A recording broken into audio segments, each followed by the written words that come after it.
जय गौ माता, जय गोपाल। दोस्तों, गोबर की जब बात आती है तो लोग जो गोबर को सिर्फ खाद का रूप मानते हैं, लेकिन खाद के अलावा ये बहुत सारी चीजों में काम में लिया जाता है। चाहे होली दहन हो, चाहे दशहरे की बात हो, चाहे अंतिम संस्कार की बात हो, चाहे जब यज्ञ करते हैं, हवन करते हैं तो उसकी बात हो। लेकिन गोबर को किस तरीके से हम उस तरीके के काम में लेके आ सकते हैं, किस तरीके से इसका उपयोग कर सकते हैं, इसको नया एक रूप दे सकते हैं, उसके लिए पूरी जानकारी आप सभी तक साझा करूंगा। ये जो आप देख पा रहे हो, ये है गोकास्ट।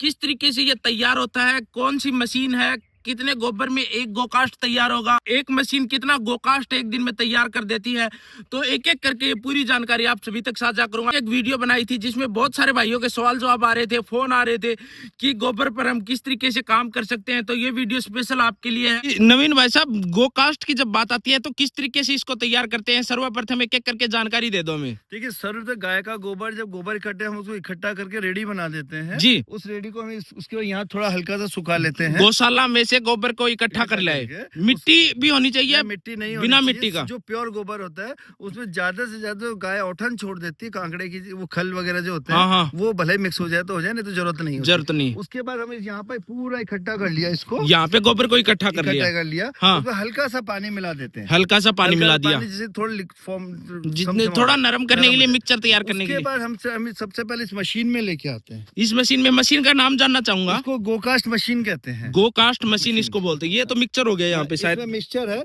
इसमें ये एंगल लगे हुए हैं, ये गोबर को मिक्स करके इस पर प्रेशर बनाती है। हाँ। इस प्रेशर से हम लोग क्या करते हैं, जब मशीन चालू कर देते हैं, गोबर चलना है, उसके बाद यहाँ से ये पाइप की जैसे निकलता चला जाता है। अच्छा, ये कंपोस्ट होके पाइप की तरह निकल जाता है, एक प्रेशर के तौर पर आगे निकाल प्रेशर की तरह अपना पाइप। और उसके बाद हम इसको इसी तरह से सुखाते जाते हैं। ये इस तरीके से कितने गोबर से ये गोकास्ट तैयार होगा? एक्चुअल में एक लकड़ी जो बनती है ये 3 किलो गोबर में बनती है, 3 किलो गोबर, जिसका सूखने के बाद 1.5-2 किलो तैयार रह जाती है। 1.5-2 किलो। हाँ। ये लगभग कितने फुट का हो जाता है? ये लगभग 2.5 फुट का होता है। 2.5 फुट का। हाँ। इसका वजन क्या कुछ रहता है? इसका 1.5 किलो के आसपास सूखने के बाद।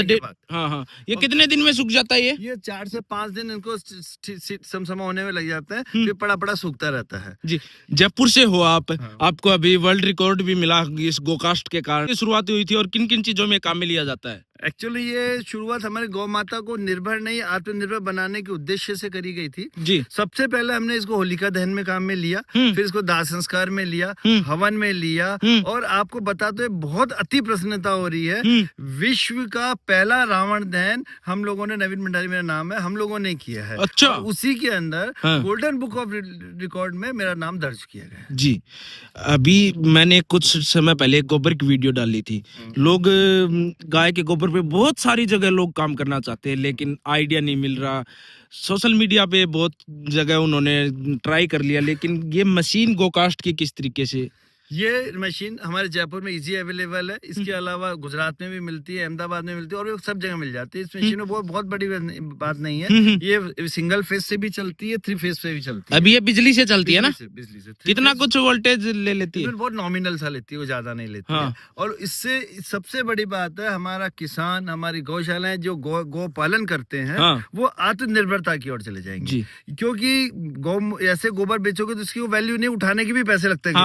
हम इसको क्या गोकास्ट बना दिया, इसकी रीसेल वैल्यू क्रिएट कर दी, तो एक गौ माता इतना तो दे देती कि उसका पेट भर जाता है। पेट भर जाता है। दूध देने से तो वो प्रॉफिट में आती है, दूध नहीं भी देती है तो उससे सब पेट भर जाता है। मिट्टी के अंदर भी गोबर बच गया, वो खाद के रूप में चला गया। और जो बिना मिट्टी के गोबर बचा, और थोड़ा सा भूसा चारा जो भी नीचे गिरा हुआ था, वेस्ट इसमें काम में आ गया। इसमें ये जो व्हाइट व्हाइट दिख रहे हैं ना आपको, ये सब है ना, जो गाय माता ओंठा छोड़ देती है, वो होती है। तो और उसके बाद जो इसका लास्ट नीचे का बचता है, वो खेतों में काम में आ जाता है। अभी बात आती है, लोग ये शुरू भी कर लेंगे, लेकिन बेचने की बात आती है।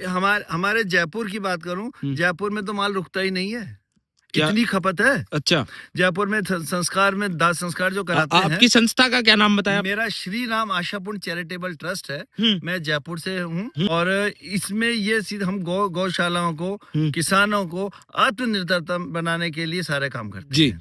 मेरा मोबाइल नंबर है, किसी भी तरह की कोई जानकारी हो तो मेरे मोबाइल नंबर नीचे भी लिखे हुए हैं, बस आप लिख लीजिए 9314329555। अगेन रिपीट कर रहा हूँ मैं, 9314329555।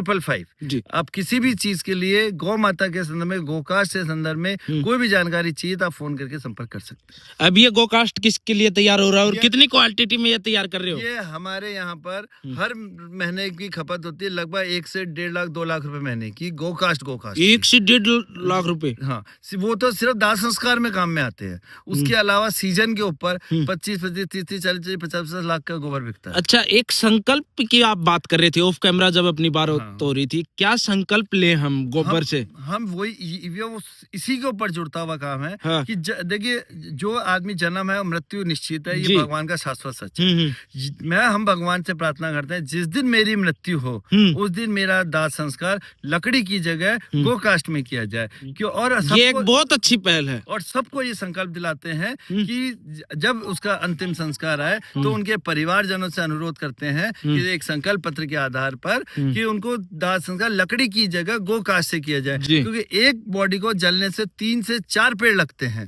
तो वो पेड़ कहीं ना कहीं 25 साल में जाके बड़े होते हैं। ये गौ माता का जो गोबर है संस्कार अपने 16वें संस्कार के हिसाब से भी इसमें काम में आता है। ये आपको पहले वीडियो में बताया। जी जी, ये जैसे खेजड़ी का राजस्थान का बड़ा राज्य पेड़ है, अपना राजस्थान का खेजड़ी बहुत पूजनीय पेड़ है, लेकिन कहीं ना कहीं अंतिम संस्कार में खेजड़ी का पेड़ काटा ही काटा जाता है, निश्चित है।